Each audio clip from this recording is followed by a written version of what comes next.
Hello. Today General Hospital will reveal Scout's disappearance quickly spiraled into the kind of nightmare that no family could have ever prepared for, and the shockwaves reverberated far beyond the walls of those who loved her most. What had begun as a hopeful chapter for Willow, who initially found purpose and comfort in nurturing Scout, soon collapsed into chaos. For Willow, taking in Scout had been more than just a responsibility. It was a lifeline, a chance to rebuild pieces of her own shattered world after enduring so much loss. Alexis, too, had felt a quiet sense of peace knowing that her granddaughter was in safe and caring hands, trusting Willow's resilience and gentle nature to guide Scout through her vulnerable stage. Yet fate proved unrelenting, and the fragile sense of stability they had clung to dissolved the moment Scout vanished without a trace, leaving behind an unbearable emptiness and endless questions no one could answer. In those harrowing first hours, Willow and Alexis tried to steady themselves with reason, telling each other that perhaps there had been a misunderstanding, that Scout might still be found nearby. They clung to hope, combing through every detail of her last known movements, retracing steps, and refusing to succumb to panic. Yet every passing moment only deepened the dread, for nothing added up.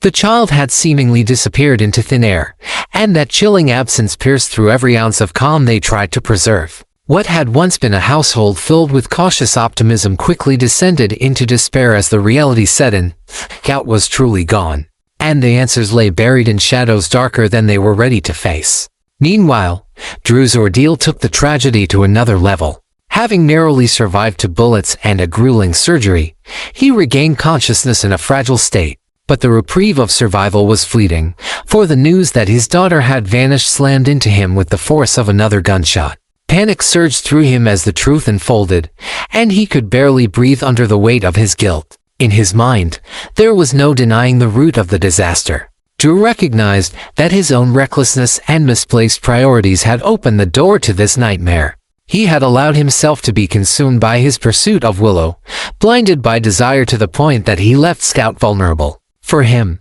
this was no longer about an enemy lurking in the shadows or the cruelty of chance. It was about his own choices and the bitter cost of his selfishness. The anguish was suffocating. Drew replayed every decision in his head, tormenting himself with the thought that if he had been more vigilant, if he had placed Scout's safety above his personal ambitions, none of this would have happened. Instead, his daughter had been taken, and he was left alive to suffer the consequences. In a cruel twist of fate, he could not shake the belief that he should have been the one abducted, tortured, or broken, not Scout. To him, she was the innocent who bore the punishment for his arrogance, and that thought began to corrode his sanity. His survival, which should have been a blessing, became a curse, binding him to a relentless cycle of guilt, rage, and self-loathing. For those around him, Drew's transformation was frightening to witness. He was no longer the man they had known, but rather a fractured figure consumed by an unstable mix of grief and fury. The calm determination that once defined him had dissolved, replaced by an unpredictable volatility. He raged against himself, against fate, and against the nameless adversaries who might have orchestrated this horror. His obsession with finding Scout became all-consuming, but there was also something darker in his eyes of feral intensity that suggested he was willing to cross lines he had once sworn he never would. It wasn't clear whether this new version of Drew was the result of genuine despair or a mask he intended to wear for some larger, more dangerous purpose. This shift left those closest to him unsettled. Was Drew truly unraveling under the unbearable weight of his guilt, or was he manipulating their sympathy, feigning weakness in order to disarm suspicion and quietly plot revenge? Poor Charles had seen enough duplicity to know that appearances were rarely to be trusted. The mystery of who had shot Drew and why Scout had been targeted remained unsolved, and the possibility that these 2 tragedies were linked loomed over everyone. Yet even as suspicion spread, one truth became undeniable. Drew's actions, whether born of madness or design, would have far-reaching consequences. His guilt had already reshaped him, and with Scout's fate hanging in the balance, he seemed destined to lead them all into even greater darkness. The backlash against Drew spread quickly through Port Charles, and it was merciless. Many whispered, and others spoke aloud, that he should have been the one abducted and punished, not his innocent daughter. His reckless fixation on his personal desires, his careless pursuit of romance while danger hovered on every corner, became the defining mark of his failure as a father in the eyes of the community. To them, Drew was not a victim of circumstance but the architect of his own tragedy, and worse, the reason a child was suffering. Willow, though less directly accused, could not escape suspicion either. As the woman at the center of this tangled and controversial relationship, she carried the weight of knowing her presence in Drew's life had become the fulcrum upon which suspicion and resentment balanced.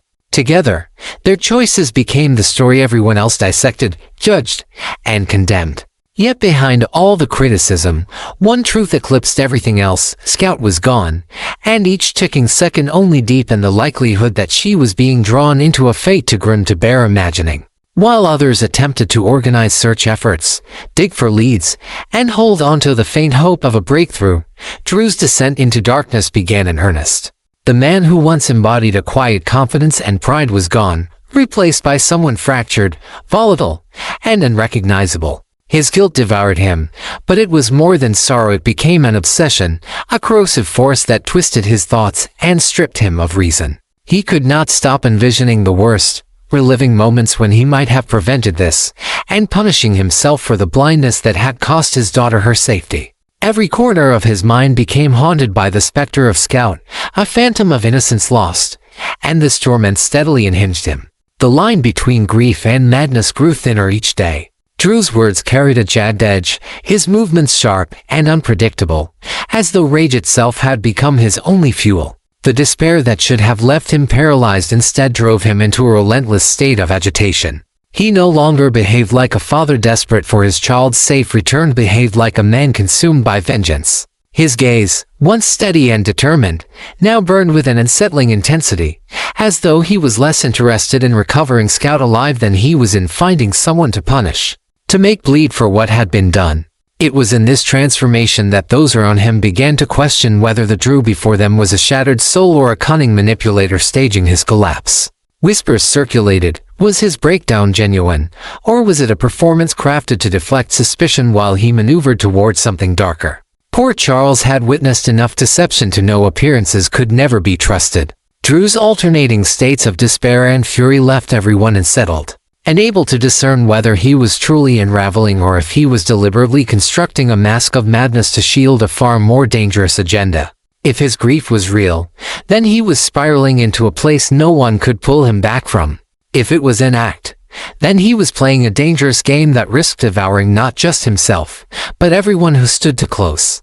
Either way, Drew had crossed into new territory, a realm where morality blurred, and where the lines between victim, villain, and avenger had all but vanished. In that shadowed space, one thing became undeniable. He was no longer a man fighting to save his daughter, was something else entirely, a figure both feared and pitied, driven by forces no one could hope to control. Poor Charles was no stranger to scandal, betrayal, or loss, but the atmosphere surrounding Drew's shooting and Scout's disappearance felt different, heavier, and more poisonous than anything the town had endured in years. It wasn't just that a father had been shot or that a child had vanished. It was the way the two events seemed to intertwine, as though they were threads in the same sinister tapestry. The question on everyone's lips, who shot Drew, remained unanswered, but its echoes reverberated through every household, every whispered conversation, every sit-along glance exchanged in the hospital corridors or over drinks at Charlie's pub. Some argued it was an old grudge finally catching up to Drew, the revenge of someone he had crossed in his darker chapters. Others whispered that the kidnapping of Scout proved this was bigger, a long-laid plan meant not only to cripple Drew's body but to break his spirit completely, to destroy him from the inside out. The longer the mystery stretched on, the more paranoia seeped into poor Charles, transforming allies into suspects and sowing seeds of fear in even the most trusted relationships. Speculation grew so wild that even Drew's closest confidants were not exempt. Old enemies like Cyrus Renault or Victor's surviving allies were floated as possibilities, but so too were figures who moved in Drew's daily orbit. If the shooting had been an act of vengeance, then the kidnapping of Scout felt like a messaggio that could have only been delivered by someone who knew his vulnerabilities intimately. To imagine that betrayal might have come from within was enough to destabilize the fragile trust of the community. No one could be certain who was friend and who was foe, and Drew himself, racked with guilt and consumed by anger, could not quiet the thought that his carelessness had left the door wide open for such treachery. Instead of being merely a victim, he began to look like the architect of his own downfall, a man whose blindness had condemned his daughter to an unimaginable fate. For Willow, the pressure mounted in ways she could no longer contain. Already vilified by some for her entanglement with Drew, she found herself confronted by Lulu, whose relentless questioning forced her into a defensive corner. Rather than admit doubt or weakness, Willow tried to redirect the storm, suggesting that Michael and Sunny might bear some responsibility, planting poisonous seeds of suspicion in hopes they would distract others from her own precarious position. But in Port Charles, such diversions rarely went unnoticed. Her accusations only fed the chaos, spinning new webs of distrust that stretched into corners of the town already fraught with tension. Instead of shielding her, Willow's maneuver left her more exposed, painting her as a woman willing to throw others to the wolves just to save herself. The move deepened divides and underscored the fragility of her standing in both Drew's life and the wider community. When Felicia returned with the devastating confirmation that Scout had disappeared from the camp early that morning, all illusions of hope shattered. If there had been any chance that Scout had simply wandered off or been momentarily misplaced, it was now obliterated. Felicia's credibility made the news all the more horrifying, and her revelation struck like a hammer blow. Alexis, who had tried so hard to maintain composure and reassure herself that order could be restored, stood stunned, her voice stolen by the enormity of what had happened. She had trusted Willow to protect her granddaughter, and now that trust felt misplaced, a bitter reminder of how fragile safety truly was. Willow collapsed under the weight of guilt, consumed by the belief that her role in Drew's life had opened the door to this calamity. Her body shook with panic, her mind racing with questions she could not answer, and her heart hollowed by the gnawing thought that she had failed a child she promised to protect. Molly, though filled with intelligence and determination, found herself paralyzed by the enormity of the situation. She was accustomed to navigating complicated problems with logic and persistence, but this was beyond her reach. Each new revelation only underscored her helplessness. She wanted to act, to fix, to fight, but there was nothing she could do but watch as the crisis escalated. That powerlessness festered, curdling into frustration, but even her anger could find no target. It was as though she had been forced to stand on the shore of a raging storm, powerless to stop the waves from consuming everything she loved. Christina, however, was not one to remain silent. Her fury was immediate and unrelenting, directed squarely at Willow. To her, Willow was unfit to be a mother, reckless and selfish in ways that had now placed a child's life in jeopardy. Christina's words were scathing, but they echoed the sentiments of many others in Port Charles who had grown weary of Willow's questionable choices. She didn't temper her judgment. She wielded it like a blade, slicing through the thin fabric of civility that still bound the family together. Her condemnation drew public attention, and soon whispers spread like wildfire, amplifying every criticism until Willow stood isolated, a pariah in her own home. The fractures within the Davis family widened by the day. What should have been a united effort to protect Scout and support Drew became a battlefield of recriminations and mistrust. Each member of the family clung to their own pain, suspicion, and fear, building walls instead of bridges.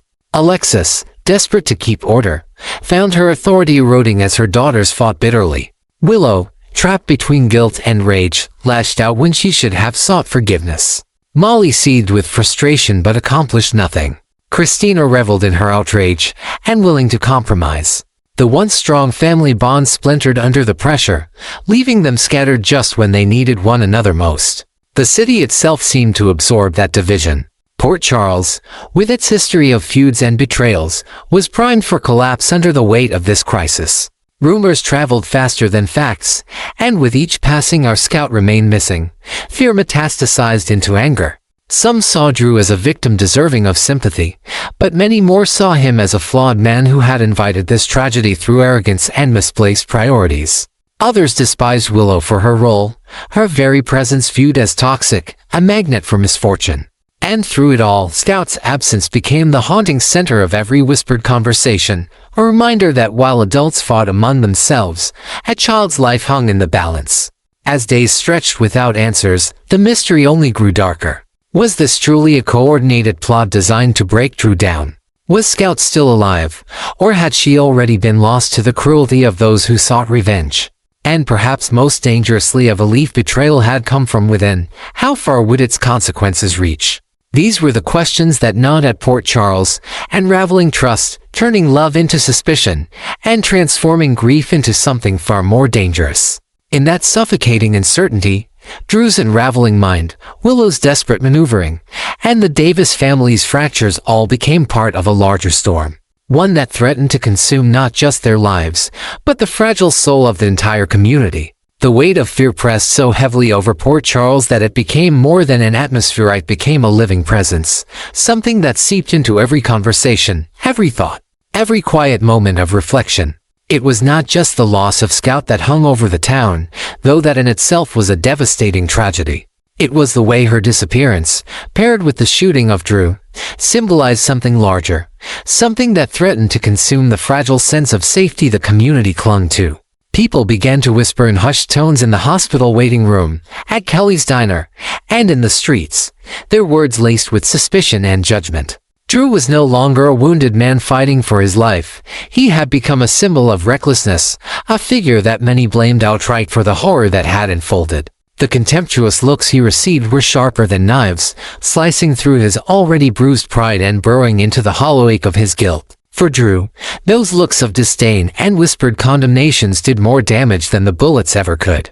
They confirmed what he already feared, that he was at fault, that his arrogance, his distractions, his obsession with Willow had made Scout vulnerable. He replayed every moment where his attention had faltered, where he had put his desires above his duties as a father, and each recollection twisted the knife deeper into his conscience. The town's judgment became a chorus in his head, drowning out reason until all he could hear was the accusation that he had failed the one person who needed him most. It was this suffocating guilt that began to warp him, pushing him to the brink of madness, reshaping him into a man who no longer resembled the Drew the town had once known.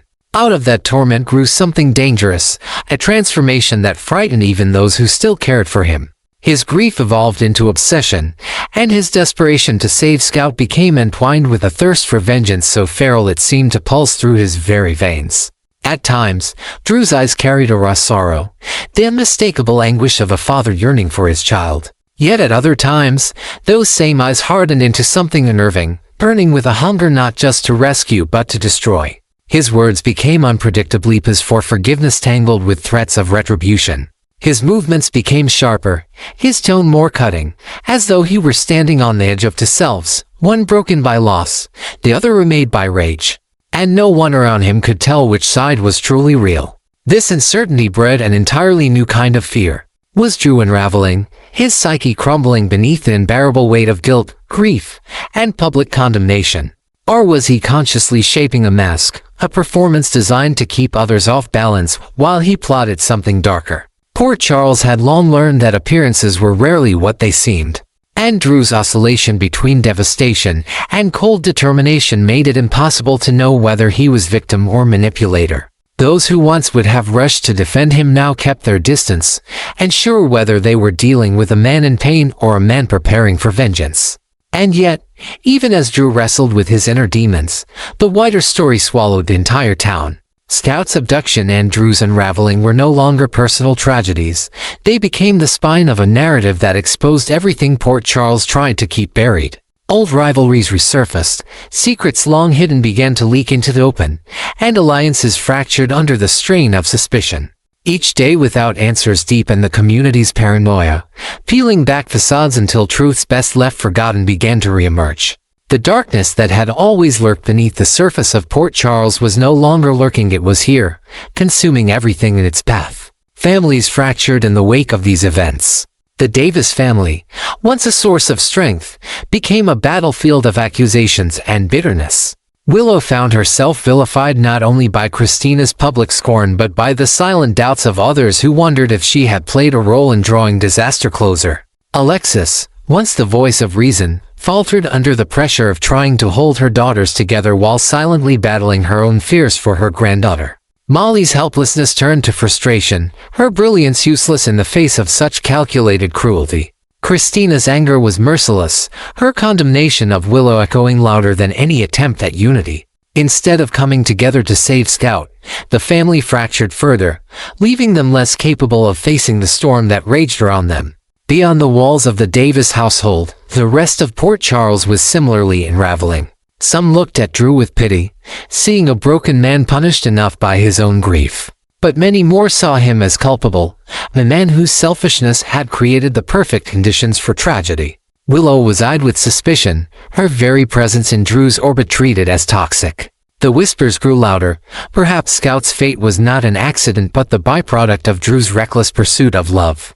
In this environment, trust evaporated. Friends eyed each other warily, allies questioned motives, and the already fragile community began to splinter under the weight of its own doubt. And yet, beneath all the accusations and suspicions, a more chilling truth gnawed at everyone. No matter who was to blame, Scout was still gone. A child's laughter had been stolen from Port Charles, replaced with silence and dread. The question that hung over every sleepless night was the one too terrifying to say aloud. If Scout was found, what would be left of her? Would she come back whole, her innocence preserved, or would she bear scars that no child should ever carry? Would she even return at all, or had she already been lost to an enemy whose cruelty knew no bounds? The tragedy of Drew and Scout had ceased to be just their story. It had become a mirror, reflecting the deepest fractures in Port Charles, exposing the fragility of trust and the danger of secrets long hidden. Drew's transformation into a man consumed by both love and vengeance promised to set off consequences that would ripple through every corner of the town. Whether his unraveling was genuine madness or a carefully crafted fauxpas no longer mattered, for the impact of his descent was the same. Port Charles itself teetered on the edge of a darkness that threatened to consume not only one family, but the entire community. And as each day passed without Scout's return, the question shifted from whether she could be saved to whether anyone in Port Charles could emerge from this nightmare unscathed.